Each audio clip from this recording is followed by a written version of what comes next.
Nous avons pris l'engagement de livrer 450 millions de doses aux pays africains, qui s'ajouteront aux livraisons COVAX d'ici à l'été 2022. Nous avons aussi pris une initiative conjointe avec l'UNICEF, ce qui est un élément très structurant pour permettre cette vaccination. Et je crois que ce sommet a permis d'avancer sur plusieurs autres points. Le premier, de concrétiser ce qu'on avait lancé au printemps dernier pour créer des hubs régionaux de vaccins ARN messagers sur le continent africain.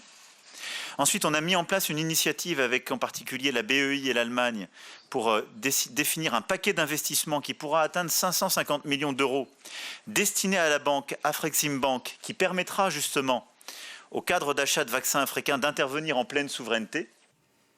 Caroline de Carmaré, vous êtes avec nous en direct depuis Bruxelles. Vous avez évidemment suivi cette conférence de presse. On retiendra ce terme, la souveraineté vaccinale et sanitaire. On s'y dirige manifestement là.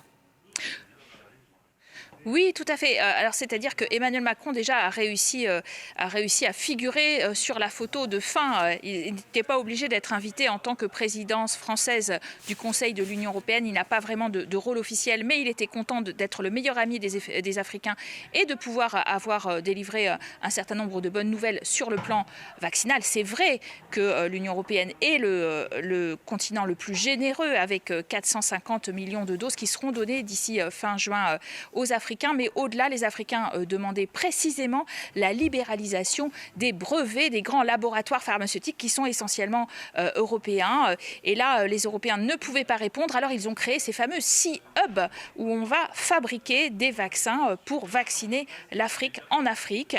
Le président Macron a aussi réussi à convaincre les Africains qu'en se remettant à la table, on avait changé de méthodologie. Cette fois-ci, la relation était modifiée, notamment par cette crise Covid, et qu'en particulier, on allait discuter de tous les sujets, y compris les sujets qui fâchent. Il a insisté, par exemple, sur les règles de retour pour ce qui est des migrants. L'Union européenne qui voudrait faire entrer à travers ce partenariat stratégique les Africains dans le jeu de la gestion des migrations, également, qui est importante pour elle, surtout en période préélectorale, parce qu'on a entendu quand même un Emmanuel Macron qui était aussi un tout petit peu peut-être candidat à la présidence française, en tout cas aux prochaines élections. Et puis Caroline, je vous propose aussi d'écouter une autre déclaration cruciale lors de cette prise de parole, celle de Macky Sall, le président sénégalais, président notamment en exercice de l'Union africaine, qui a plaidé pour un nouvel esprit à ses relations euro-africaines. On l'écoute et je vous redonne la parole. Il faut insuffler un nouvel état d'esprit aux relations euro-africaines.